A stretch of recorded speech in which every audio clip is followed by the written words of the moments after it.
Welcome to Demystifying Mental Health, where we break down stigmas, learn the science, and discover actionable steps for a healthier, more empathetic you. I'm your host, Dr. Alana, trauma psychiatrist, and I am here educating the world on how trauma connects us all and how empathy can heal us in so many ways. You know my slogan, it's time to evolve. So, we are expanding our conversation about how to heal in a world that seems so full of trauma. And I know for me, technology has been a extraordinary tool and also an extraordinary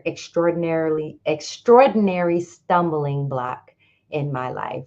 I think especially in Black communities, we have this really unique situation where we're often deprived and left behind in the technology space, but then we also are tested sometimes. Sometimes the things that we need are experimented on with us. So I wanted to have a deeper conversation about AI and how AI and the digital technology age can be something that we can use to help heal ourselves and move forward versus just being, a status quo, if you will.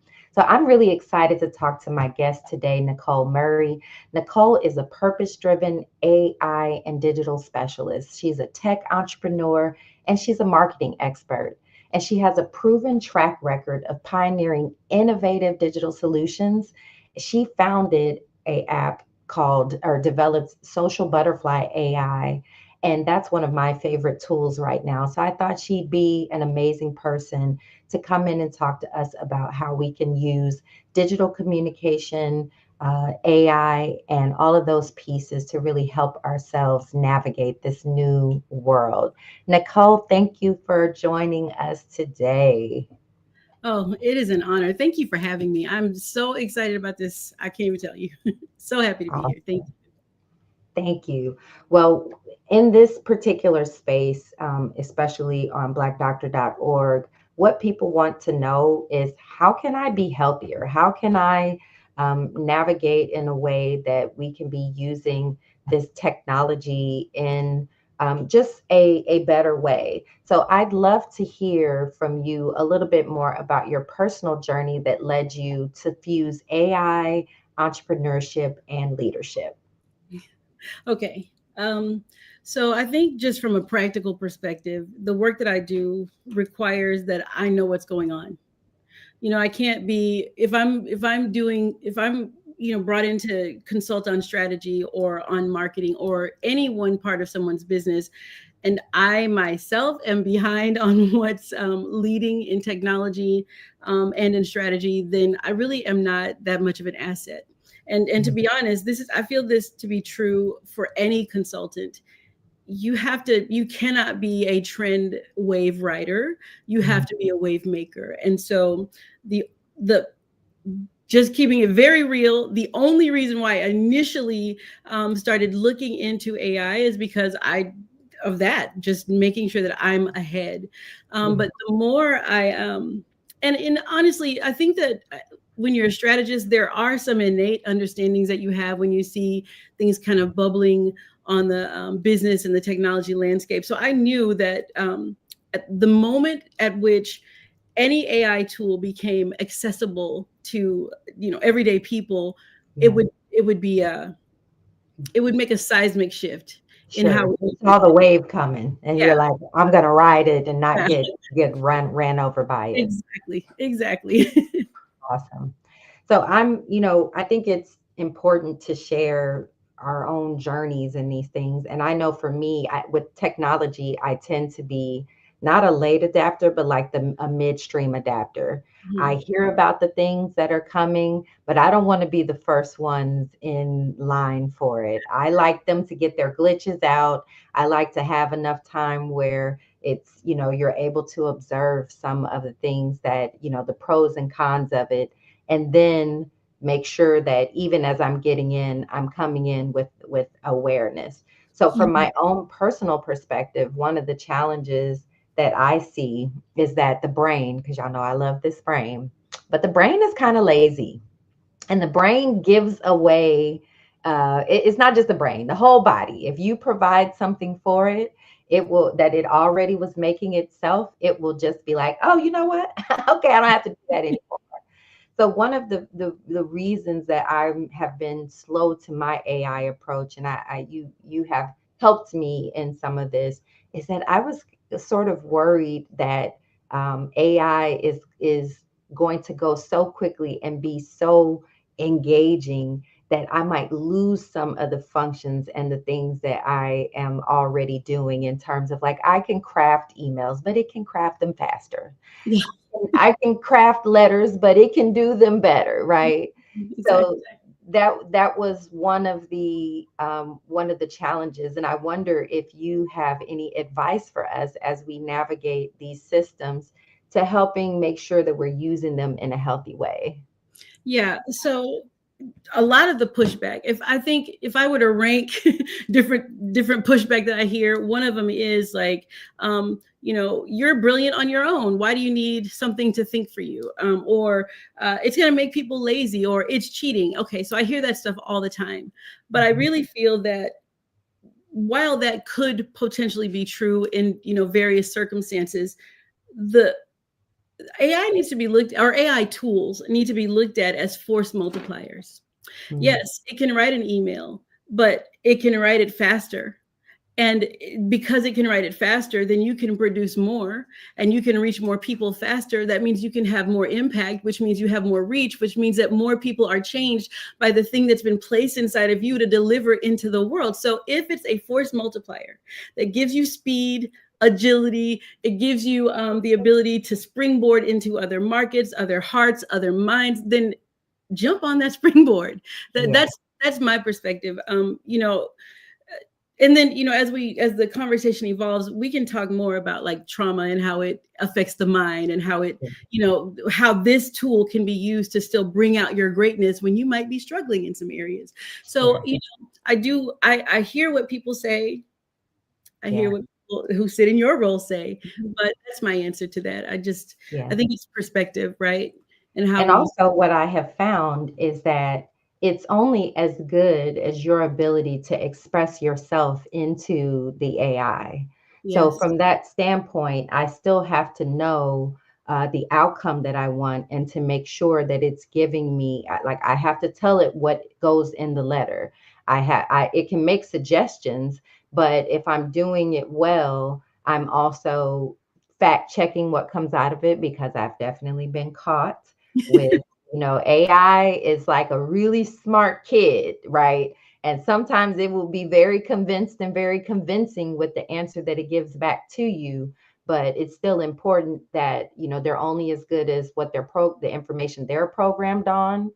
And you do have to still, just like if you wrote something yourself, you would fact check what you said. You really do have to go back and read and make sure that it says what you're asking it to say, and that the information that you're providing is accurate. So I have found that more of my effort, while my time is faster with creating the letter, or the post, or the thing that I need to get done, Mhm. more my time and my brain power is still used with making sure that I understand that I've gotten what I'm asking for. And I think that, so for me, that was a bit of a comfort. And I don't know about, other people, but I would say that it doesn't take you away from having to do mental tasks. No. You still have to do quite a bit of mental exercise in order to keep your skill set. And in a similar way, technology has done this before for all of us with phone numbers. When we had to punch those buttons on that phone, we still remember the patterns. Yep. Do, do, do, do, do, do, do, do. That Right? is very true. Yeah. Muscle And so, memory. Yep. yeah, we don't remember phone numbers as well. I can still remember numbers from when I was a kid, but Yes. nowadays I'm not pushing numbers. I'm pushing a name, or I'm pushing something that is already storing it. So I don't have to be practiced in storing numbers anymore. So I That's right. think it's still important for us to understand that we can challenge ourselves to practice the skill sets that we need to have. I still sit down and write handwritten letters, Yeah. even though I might get an idea for what I want to say from a prompt. it's still important for us to make sure that we're being deliberate about maintaining our communication skills. I agree with But you mentioned something earlier that I wanted to go back to because I think that's really important. And we talked about how there are so many people who are not getting the best use out of some of these technologies, that there nowadays I'm noticing so many things where we're putting in place options to help people with having a sounding board for some of their more painful conversations that it may be difficult for them to have in other places. So can you tell us a little bit about the interface of technology and healing that you may be aware of? I mean, so yes, this is one of my favorite topics. So as a consultant, and as a coach, I run into people all the time who have brilliant ideas, but for whatever reason, they can't seem to take those ideas, synthesize them, condense it down into something that they can produce and then produce it. And that's a problem, because it creates a level of frustration that really, I mean, honestly, knowing that you have something in you that wants to be given birth to and it can't be birthed is beyond frustration. It can cause disillusionment, disappointment, feeling like, oh man, forget it. I'll never be able to do this. These things were never meant to come through me. And so that's how you see legacies die, or opportunities that people were meant to have, destiny they were meant to walk into, purpose they were meant to express in the earth, never comes forward. But what I find is when I teach somebody how to use AI to take those scrambled thoughts, those random ideas, those pieces and fragments of focus, and throw them into a prompt, it can take that person from disillusionment to published author, disillusionment to, realized entrepreneur. So there is something to be said for having this little digital assistant, this little robot who is cheering you on and who can also decode all of your thoughts. Trauma has a way, I feel, based on what I've seen. I'm no physician. You are. But what I have seen, it can do a couple of things. Trauma can either, put somebody into a place of totally overcompensating and producing like nobody's business. But then there's another thing that I have seen where it causes a form maybe sometimes of befuddlement. And I don't mean like where I mean a person who's truly functioning comes to, like thoughts are scattered, mind is scattered. They go in a circle, they jump out the window, they're all over the place. But those thoughts that are leaping and jumping and swirling are little chunks of brilliance that just need a way out. And I find that just because someone's been through something, it doesn't, their desire to, see their dream realized doesn't go away. So I have seen AI and AI tools be very, very helpful for people who really struggle to synthesize their own thoughts into something coherent. I have a client now she's a friend for many years, but she's a client now. She's been through a lot. And, sometimes after you've been through a lot, and as a trauma psychiatrist, let me validate that is very real, that when people have gone through a lot of very painful experiences, your mind bounces around a lot, and not just in the present, but in the past. Yes. And it's pulled in many different directions that can make a person feel scrambled or disconnected, or, like you said, they can be functional, yes, but the brain is doing repetitive loops around certain conversations or certain memories, yep, or, bouncing around so much in life that they have what we call ADHD. But what we really know is that their internal body chemistry, the cortisol that's sitting at high levels, the dopamine that's constantly ready to go off in their system, the impact of those painful, invisible experiences put your nervous system in a survival state. Yes. So it makes a lot of sense that for a lot of people, our ability to be as productive and creative is hindered, yep, when we are swimming through traumas every day, trying to just survive them. Yes. That's right. Yes.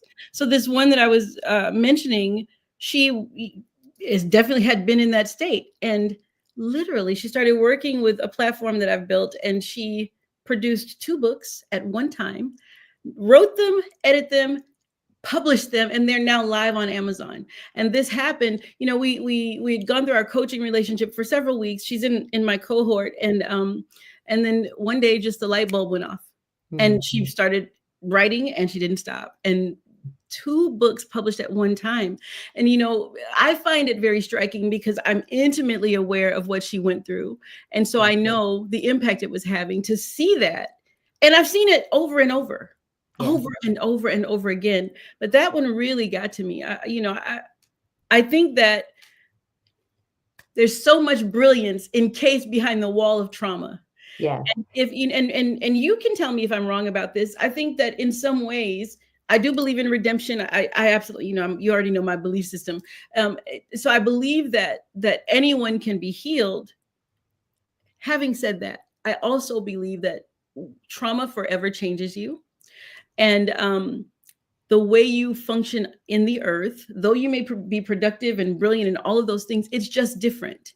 And so and that was a belief that I had just based on my own journeys in life, but now seeing it over and over and over again in people. If people never use AI for anything else but to pull out their brilliance and deliver it to the world, then that will be enough. That's my opinion. There's a lot more you can do, but Well, if that's let me take it even a step further, because one of the things that I learned practicing in the VA and taking care of my veterans and helping them through PTSD and numerous other experiences, even when we didn't label it as traumatic, what was understood is that those difficult experiences that people went through, they often are the fuel that make their lives what it is. And they're like, I wouldn't give up any of those painful experiences to be who I am now. Or even those who are still not happy about where they are now, they could look back and see those places in their life that painful thing had meaning, and that could be turned into something that, depending on how they looked at it, it was either going to be something damaging, right? I tell myself, well, this has happened to me. And then I will, if they had the belief that that thing broke them forever, that's how they would function. But then in the treatment, when we could get them to change the belief and to uproot that idea that they were so deeply rooted in, that they were broken or busted forever because of that thing, and take that traumatic experience and turn it into something great.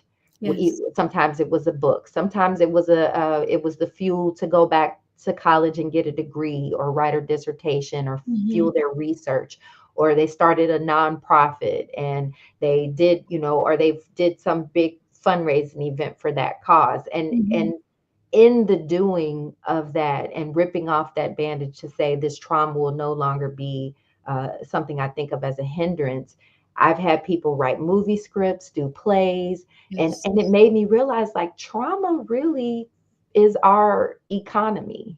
If you Yeah. think about it, our entire American economy and really global economic system is built on making sure people on the bottom get a lot of trauma, right? And running it through like our entertainment.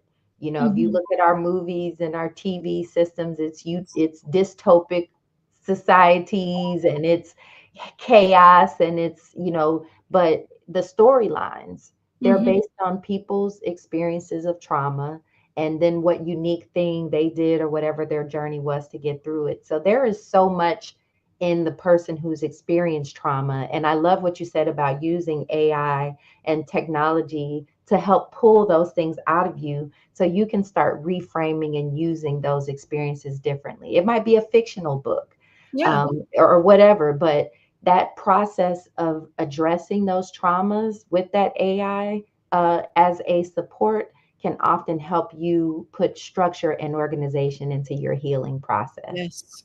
Absolutely.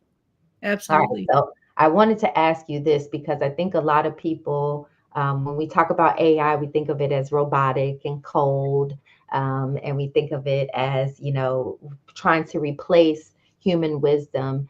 But I definitely haven't experienced it that way, and I'd love to get your thoughts on how it, how it's built in a way that can be helpful? So the thing is, with now, and I want to be careful when we say AI, AI is actually addressing an overarching technology, Yeah. right? But most of the time, what people are referring to is our LLMs, which are large language models that we experience in the form of chatbots like ChatGPT, Gemini, any of those, right? Mhm. So if we're talking about that And expression, more and more of those tools are showing up, right? Microsoft Autopilot, oh yes, yes. Canva, just Mhm, thinking through all of the mhm, things where they're like, yeah, here, use our AI platform. So mhm. thank you for clarifying that because I think that's important. And I will add too, most of the ones that you interact with are what's called wraparounds. They're wrapped around the ChatGPT API. So you're still getting in most. I mean, there's several. I'm not going to get too technical, but there's lots of even open source technology that you can use to build your own LLMs or any tools. But many times, what you're interacting with is ChatGPT, its API with another idea wrapped around Wrapped it. around it. Mhm. Yes, And but that's what Social Butterfly is, correct? If yes, I'm okay, all right. yes, yep. Which is, So I don't know if I mentioned it, but that is the program that you created. yes, and am still creating. She's got many iterations to go, but yes. Gotcha. So it is true that what you put in is what you get out.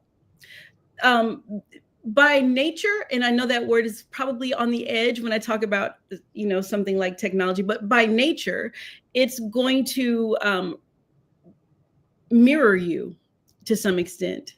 It's going to just as a user, I'm not even talking about as a builder, we can talk about as a builder because you can Mhm. intentionally make a GPT or any platform that's an LLM function a certain way with a certain personality. um, Mhm. so yeah, it can be quite warm, it can be whatever you want, it can have whatever personality you decide that it should have, it can have whatever vernacular you want it to have, whatever point of view and perspective. And I wanted to add something. You were talking about earlier about the inaccuracies and things like that. I will tell you, even with something like this technology, we don't stay in any space very long. So there was a time where you had to really be concerned about what's called hallucinations. But now, which is where you get the inaccurate information. Now there's no more hallucinating because the models have evolved so much. They've been Getting iterated so better. much that Mhm. that's not happening. Uh, but where you might see weird results is in the lack of ability to prompt well. You said something about being able to know the outcome. I tell people, and I just told this to some fourth graders. I was teaching at my daughter's school about AI the other day, and I said, if you can learn nothing else, if you never learn to code, you're fine. Learn what it means to begin with the end in mind. So your experience with an AI platform depends on your clarity, your ability to articulate what you want, and whatever your personality and tone is when you're articulating it. That's what's going to determine your experience. And everything else, where people, you see a lot of, I guess, controversial opinions, especially early on. You would see where like somebody would take a screenshot of a conversation they may have had about maybe a religious figure and say, see, it's biased, it hates Jesus, or see, it's biased, it only likes Muhammad. There's all kinds of crazy stuff, not realizing that the only reason they got those results is because of the bias that they put in. So what So you here, experience. I'm Go ahead. sorry. Let me ask you a quick question in that vein, because I think what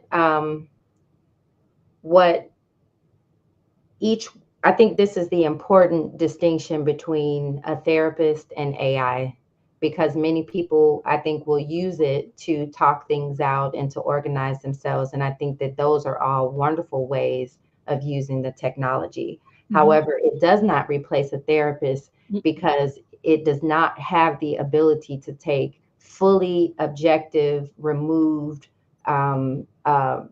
inventory of what you're telling it, in terms of when you're talking to a therapist, they're going to hear you when you're saying something that is harmful to yourself or really off base, in a way that they can help respond to and help you unravel. Why do you think about it like that?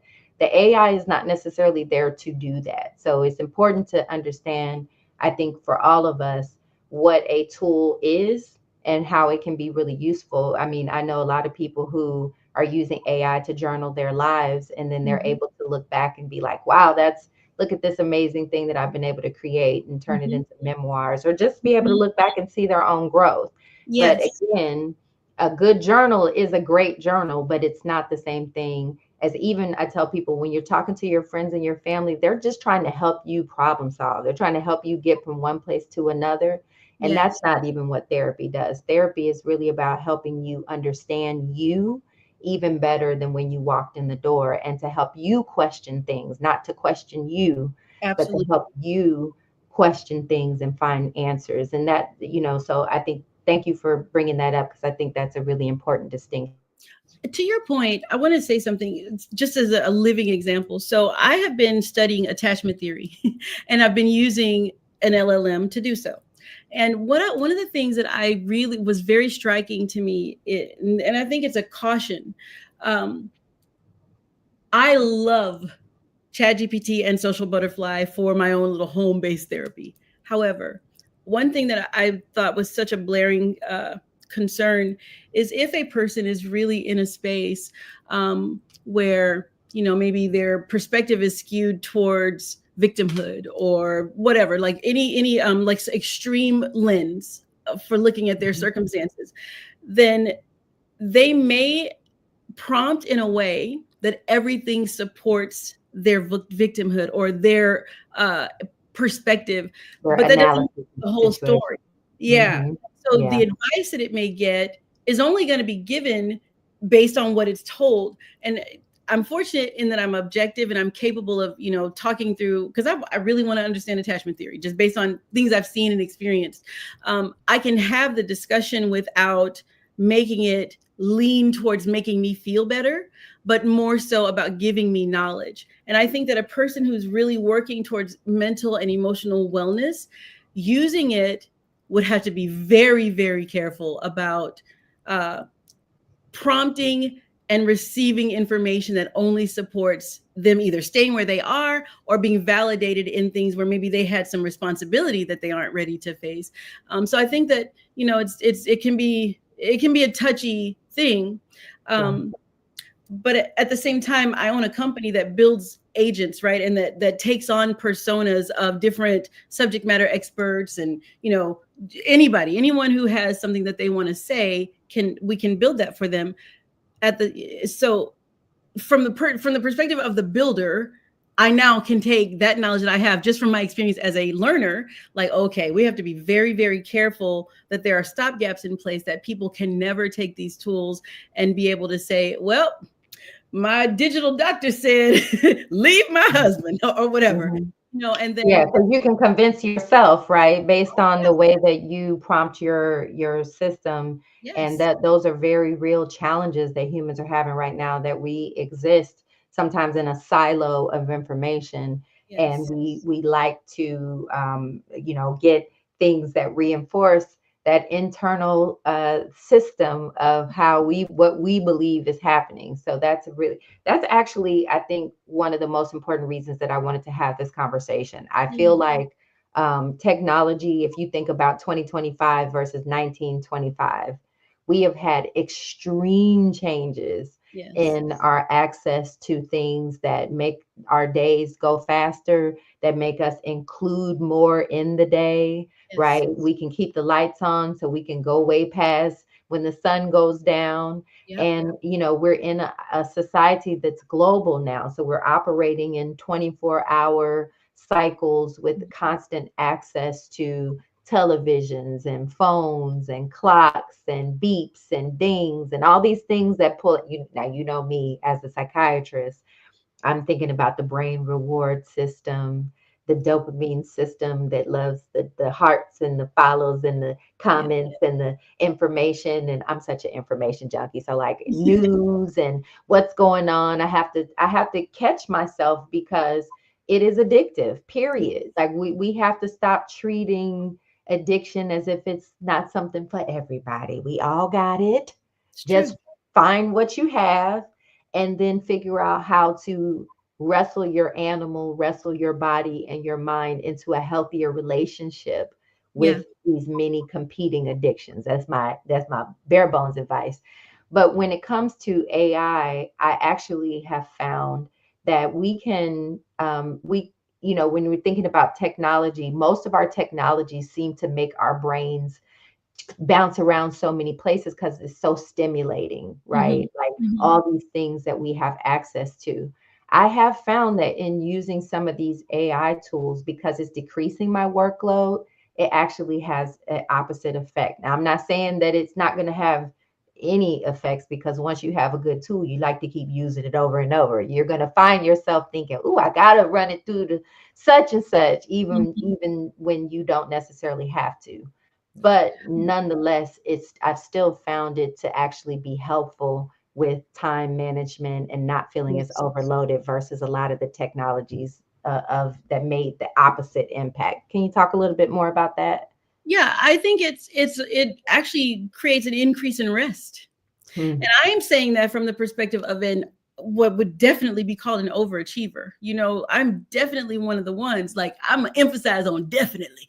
I'm gonna work. Listen, I remember one time I heard Will Smith make a statement. He said, if we both get on the treadmill, I may be dying, but I will die on the treadmill before I let you stay on it longer than me. That was my perspective. It still is. Hmm. So to me, having tools like this, they've given me an out to where my actual hands-on workday is shorter. I have more Hmm. time for things like this, more time to really grow the persona associated with my business. I have more time to be present with my children. I have more time. I am taking naps, and I didn't used to do that. And I didn't even know my body wanted naps. I didn't even know. Listen, Yeah. I know that my Hmm. body likes naps, but let me tell you who's not depriving her body of naps any longer. It would be this girl, because I'm capable now of getting a lot more done, even in significantly smaller amounts of time. Like, Hmm. I had a goal initially to have like a 5-hour work day. My work day is not the hands-on part. Now I have a lot Hmm. of sessions, I have coaching, Right. one-on-one coaching and consulting. So I'm in sessions, but I can carry more of that because the hands-on work is done. So yes, I agree with that. I wanted to say something though Hmm. about when you made a great analogy or a comparison between 1925 and 2025. So here's the thing. Even in 1925, though, there were builders. And so this is only for builders. I'm not even talking about consumers and users, even though we're all that in some capacity, but specifically with this technology now. Um, Builders always welcome anything that gives them more hours, more time, more access, because we want to produce the things that those who maybe never have the desire to build anything will consume.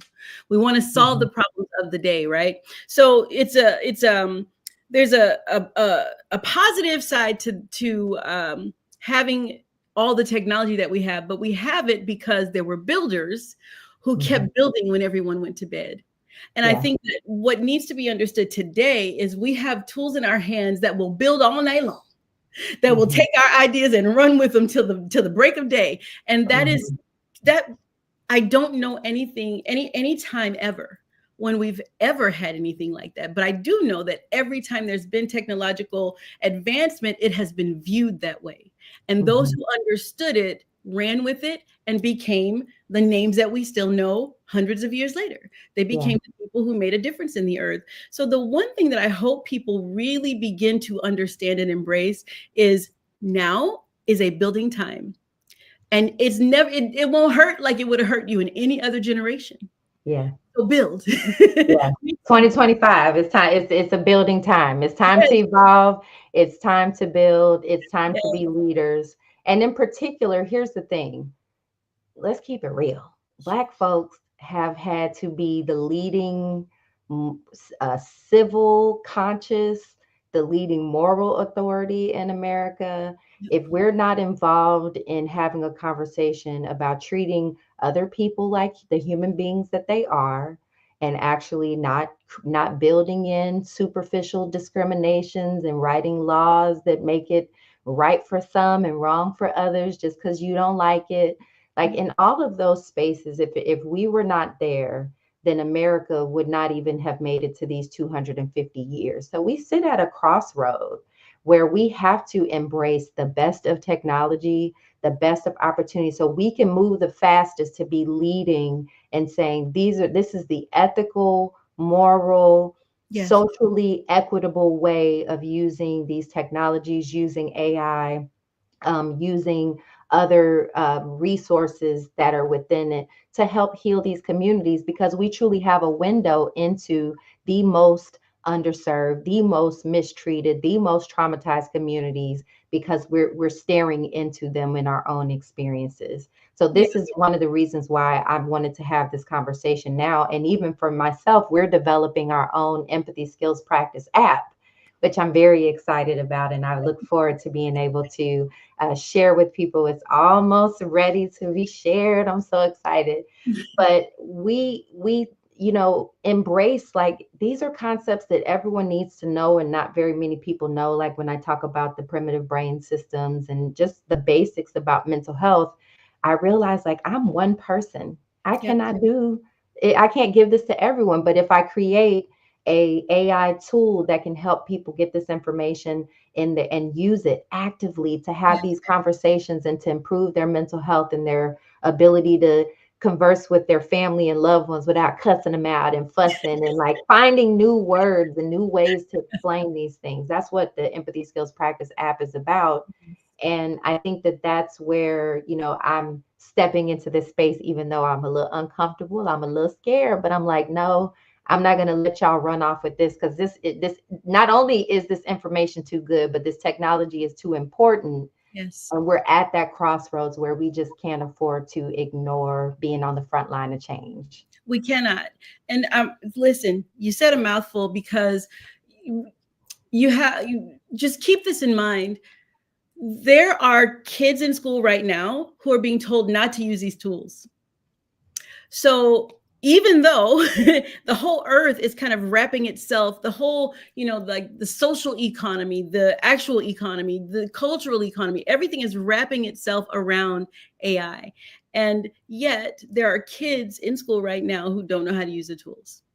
That is terrible. That's going to create a huge friction in understanding and being able to build in the community that is the group of next builders. Think about that. Like the entire world is moving fast beyond what they're being taught right now.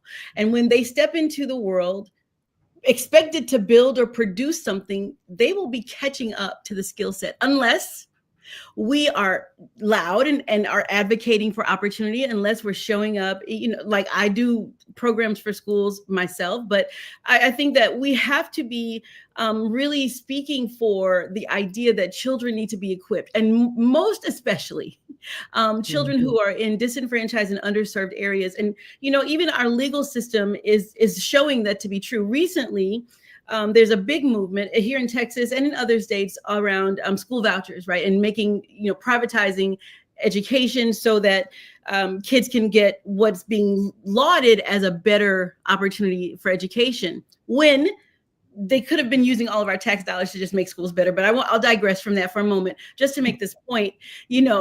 There are many children who, though they will receive vouchers, it still won't be enough to pay their way into private school.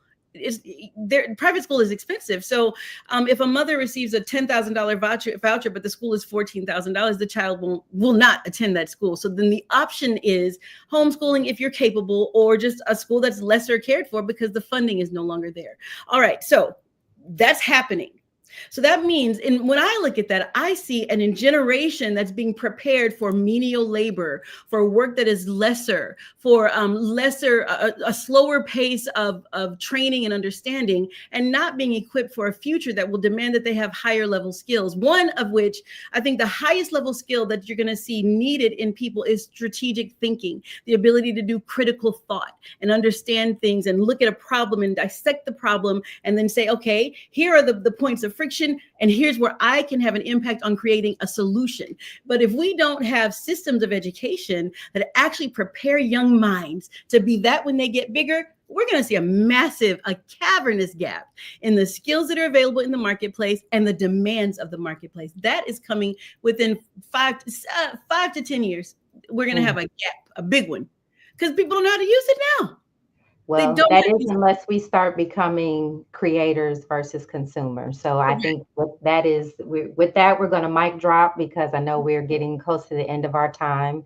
And I want to make sure that we have time to tell people where to find you and also how to come work with me. So Nicole, tell them where they can find you again on social media or online. Okay, so I have an online school called Mogul School. You can find that at themogulfactory.co.